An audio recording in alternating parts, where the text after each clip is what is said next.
Buen día para todos.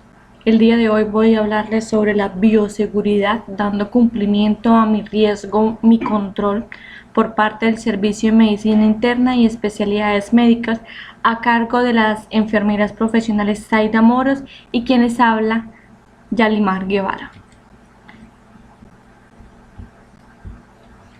Como primera medida voy a hablarles sobre la bioseguridad, la cual históricamente ha sido la bandera en todas las acciones encaminadas durante el control de las infecciones, pudiendo dar protección al medio ambiente y por ende, a través de la responsabilidad, garantizar la excelente calidad en los servicios, garantizando un adecuado control de infecciones a través de la aplicación de las distintas normas que tenemos acá en nuestro Hospital Universitario Erasmo Meus. Como objetivo general, básicamente es establecer lineamientos que faciliten a los trabajadores del hospital la adquisición de la cultura de bioseguridad en el ejercicio de cualquier tipo de actividad profesional y encontrar los mecanismos de protección frente al manejo de todos los residuos, productos tóxicos, microorganismos o patógenos que puedan estar en el material clínico contaminado o dentro de nuestra institución a través de normas y particularmente relacionadas con los elementos de riesgo. Dentro de los principios de bioseguridad básicamente se pueden resumir en tres principios grandes. El primero, que es la universalidad, el segundo, que es el uso de barreras, y el tercero, que es los medios de eliminación del material contaminado. Dentro de las precauciones universales contenemos las siguientes. El primero y fundamental, la higiene y el lavado de manos. El segundo es el uso de guantes como medida de barrera, igual que la higiene y lavado de manos. El uso de protección facial, ojos, nariz y boca, uso de batas. La prevención de pinchazos de aguja y con lesiones con otros instrumentos afilados. Y la higiene respiratoria en conjunto con la etiqueta de la tos. Dentro de la higiene y el lavado de manos contamos con nuestros fundamentales 5 momentos de la higiene de manos, el cuales son 2 antes y 3 después, dentro de los que contamos con antes del contacto del paciente, antes de realizar una tarea limpia o aséptica, después de la exposición a fluidos corporales, después del contacto con el paciente y por último, después del contacto con el entorno del paciente, ya sea que estén contaminados o no, se debe realizar la higiene de las manos, la cual la realizamos con dos partes fundamentales, ya sea el lavado de manos o la desinfección de las manos, la cual la diferencia entre la una y la otra es el uso de agua y jabón en el lavado de manos y en la desinfección de manos nuestro alcohol glicerinado. Recordemos que son 11 pasos en el lavado de manos y son 8 en la desinfección de las manos. Como segundo elemento les hablaba sobre el uso de guantes, el cual la pirámide del uso de guantes nos facilita a nosotros si debemos usar guantes, si no debemos usar guantes y qué guantes debemos usar, ya sean limpios o estériles. Entonces, dentro de nuestra pirámide del uso de guantes, cuando no está indicado utilizar guantes es cuando no exista riesgo de exposición a sangre o fluidos corporales. Por ejemplo, cuando le alcanzamos un objeto al paciente, le alcanzamos un cepillo o le alcanzamos una prenda, no es necesario el uso de guantes a menos de que contengan fluidos corporales o se encuentre dentro de un entorno contaminado, como por ejemplo cuando nos encontramos en la UCI. Cuando estamos en la UCI es obligatorio el uso de guantes, ya sea simplemente con estar en contacto con cualquier entorno del paciente porque éste se encuentra contaminado. Sin embargo, en los servicios de hospitalización No necesariamente se debe hacer el uso de guantes cuando no exista el riesgo de exposición a sangre o fluidos corporales y o no estemos en un entorno contaminado. Recordando que no utilizar guantes o utilizar los guantes no significa que dejemos de lado la higiene de manos. Si vamos a alcanzarle cualquier tipo de objeto al paciente, anotar la gráfica, anotar los signos vitales del paciente, al salir recordar hacer la higienización de manos. Como les venía diciendo, la pirámide del uso de guantes tiene también utilizar guantes de exploración en ciertas situaciones clínicas. Cuando se debe tocar sangre, fluidos corporales, secreciones, excreciones u objetos visiblemente manchados de fluidos corporales o estemos en un entorno contaminado.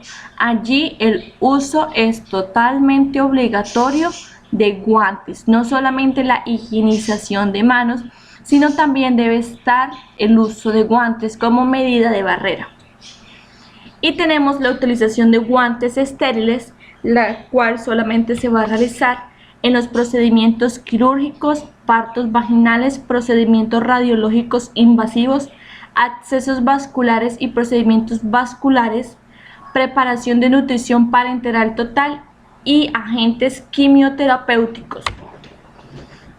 Recordar que en caso de no tener guantes adecuados para los diferentes tipos de procedimientos, se debe reportar a la Oficina del Sistema de Gestión para la Seguridad y Salud en el Trabajo en nuestro hospital. O también avisar como primera medida a nuestro coordinador, en este caso es el jefe Edgar, que es quien nos podrá dar una pronta solución a el no almacén de los guantes. Como otra medida universal tenemos el uso de protección facial, uso ojos, nariz y boca. Ojos, recordando que pues con las monogafas o con el protector facial, y nariz y boca a través del uso de mascarillas. La gran mayoría de nosotros sabemos cómo utilizar las mascarillas de manera segura, pero les voy a recordar es lo que no debemos hacer, como por ejemplo no utilizar la mascarilla si esta ya se encuentra húmeda o rasgada, no poner la mascarilla solo sobre la boca o sobre la nariz. Se supone que debe cubrir ambos orificios, tanto nariz como boca. No lleve una mascarilla que le quede suelta, porque no nos está protegiendo ni estamos protegiendo a los demás. No toque la parte frontal de la mascarilla, esta normalmente se encuentra contaminada. No se quite la mascarilla para hablar con alguien, ni haga nada que requiera tocar la mascarilla. La otra es no dejar la mascarilla al alcance de otras personas, especialmente los niños, que pueden que la toquen y se lleven las manos hacia sus ojos, hacia su boca o hacia su nariz y aumentar los riesgos de contagio. Y por último, no reutilicemos la mascarilla. Hay que desecharla después de haberla utilizado.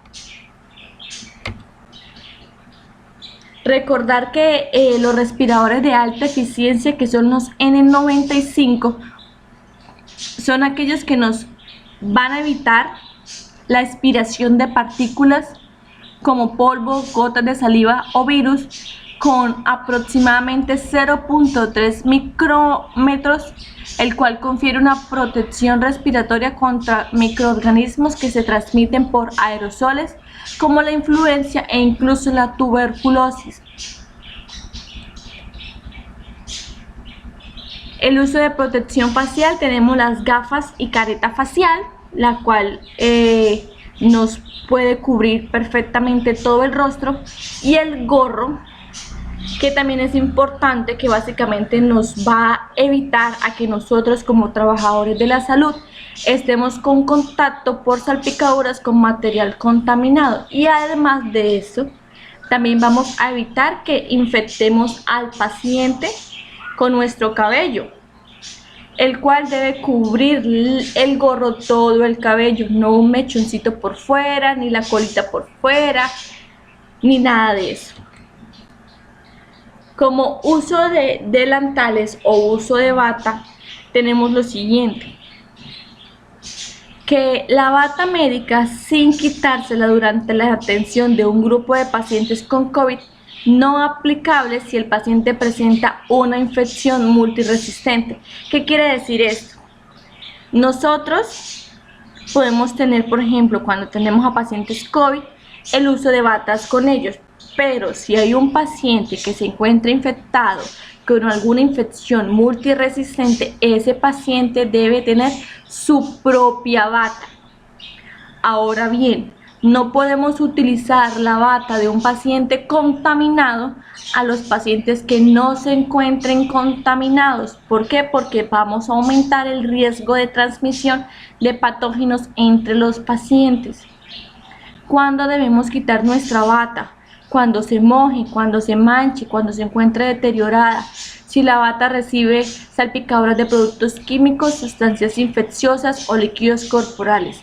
Y cuando se atiende a pacientes no incluidos dentro del paciente con COVID, es decir, si vamos de un paciente COVID a no COVID, aunque sabemos que eso no puede ser dentro del Hospital Universitario Erasmo Meos, porque cada uno de los pacientes se encuentran aislados de manera diferente.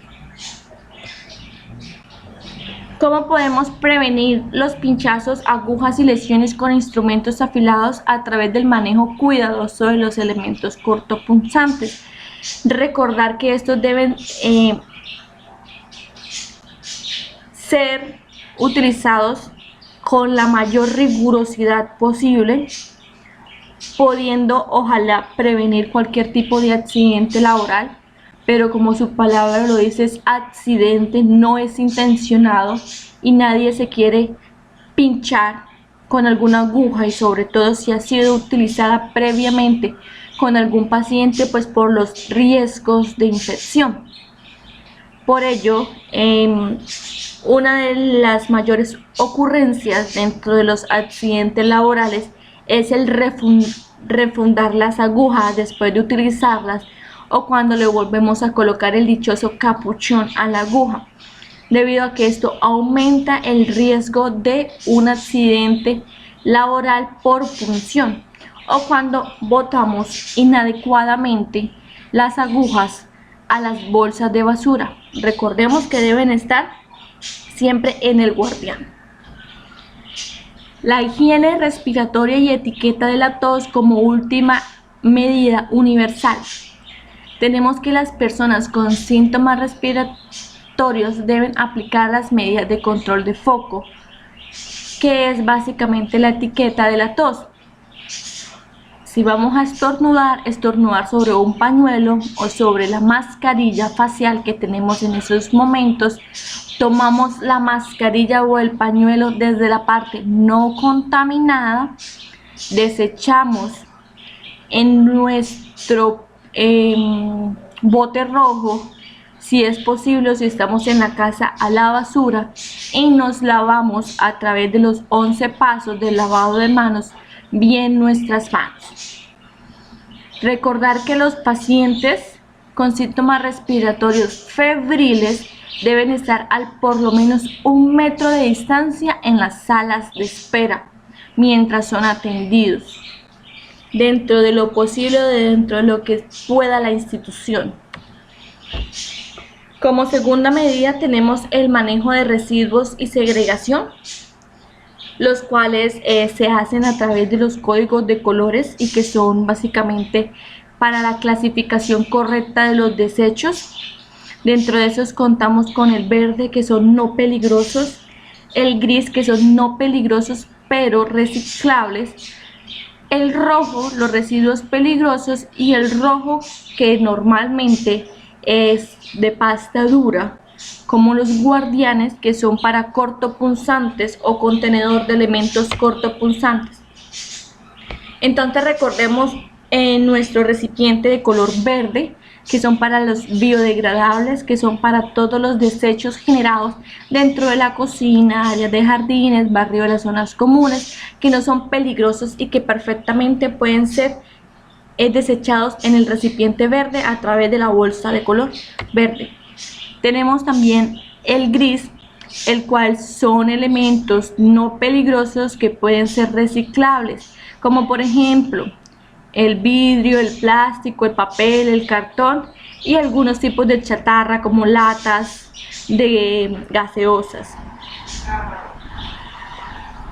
También tenemos el verde, que el verde también puede tener ordinarios e inertes, como por ejemplo las servilletas que utilizamos en el lavado de manos en áreas no contaminadas, como por ejemplo cuando nos lavamos las manos antes de realizar una tarea limpia.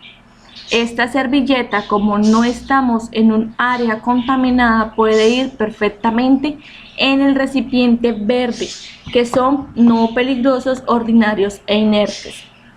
Dentro de nuestro recipiente rojo, que es el riesgo biológico, encontramos todo lo que son los biosanitarios, químicos y citotóxicos, las cuales son en su mayoría desechados en las áreas de quirófano, salas de parto, urgencias, adultos, incluso hospitalización, los cuales deben estar en el residuo del recipiente rojo y en su respectiva bolsa roja. Los residuos anatomopatológicos son los residuos anatómicos que salen normalmente del quirófano y de la sala de partos y que se van directamente a patología. Ellos deben ir a través de una bolsa de color rojo donde se establezca el riesgo biológico con el símbolo internacional de residuos bioinfecciosos y se deberán rotular específicamente. Estos son llevados a patología y de allí los embalarán para la gestión externa del hospital. Recordar también que también tenemos el contenedor rojo de cortopunzantes, que es nuestro guardián, el cual debe ir específicamente hasta la línea que nos marca el guardián con normalidad, que es aproximadamente un 70% de la capacidad del guardián, con el fin de disminuir la exposición a una punción. Recordando que allí deben estar son los cortopunzantes. Las agujas deben ir sin capuchón, solamente la aguja, no debe ir ningún tipo de capuchón, solo la aguja, y también las ampollas de vidrio que se rompen. También contamos con un recipiente rojo para fármacos, que normalmente es el que tenemos en nuestro ambiente hospitalero, que dice frascos o viales, que allí son donde están los frascos de medicamentos que son viales y que básicamente contienen el polvo liofilizado para poderlos diluir y poderles aplicar al paciente. Estos frascos deben ir específicamente en un recipiente rojo que diga frascos o viales, porque su distribución, al ser frasco con medicamento, debe ser diferente. Recordemos que el hospital gasta miles de millones de pesos a través de la segregación de los residuos, tanto orgánicos, peligrosos y reciclables. Y que si nosotros manejamos bien los residuos hospitalarios de nuestra institución, vamos a poderles ahorrar o vamos a poder dar nuestro granito de arena en el manejo y en la economización de recursos de la institución. Porque si nosotros desechamos de una mala manera, son costos que directa o indirectamente el hospital debe asumir, porque lo que son los residuos peligrosos específicamente, el hospital debe pagar por kilogramos, por toneladas, porque el hospital paga es por toneladas. Y si desechamos mal nuestros residuos y los que deben ir en los orgánicos, como en el pote verde, los estamos echando en el pote rojo, estos residuos generan costos para nuestro hospital. Y recordemos, como medidas de bioseguridad generales, no preparar alimentos en el sitio de trabajo. La institución ha tratado de manejar ciertos lugares que son específicamente para la alimentación, descanso y pues un pequeño break por parte de los trabajadores de nuestro hospital, y hay que hacer uso de esos sitios que el hospital nos está otorgando. Evitar deambular con los elementos de protección personal fuera de su área de trabajo, como por ejemplo cuando nos encontramos en el área COVID, cuando se encontraba nuestra área COVID y se iban para servicios de hospitalización. Eso no puede estar permitido porque estamos aumentando los riesgos de infección. Mantener actualizado el esquema de vacunación contra la hepatitis, el cual debemos tener nuestras 3 vacunas más el refuerzo, y pues obviamente nuestra prueba de anticuerpos de hepatitis B, la cual debe ser mayor a 10 para poder decir que tenemos anticuerpos en nuestro cuerpo. Realice desinfección y limpiezas de superficies o elementos del trabajo al final de cada procedimiento y al finalizar la jornada, dentro de lo posible. Se debe restringir la respiración boca a boca, eso ya no se hace. Para eso contamos con nuestro ambú en nuestras unidades hospitalarias, en nuestros pisos de hospitalización, el cual está en el carro de paro en caso de que tengamos un código azul. Y evite utilizar el teléfono mientras realiza actividades relacionadas con la atención del paciente, específicamente para que nosotros como personal de la institución nos cuidemos. Muchas gracias a todos ustedes, espero que haya sido de su agrado esta educación y vamos a continuar con el post-test.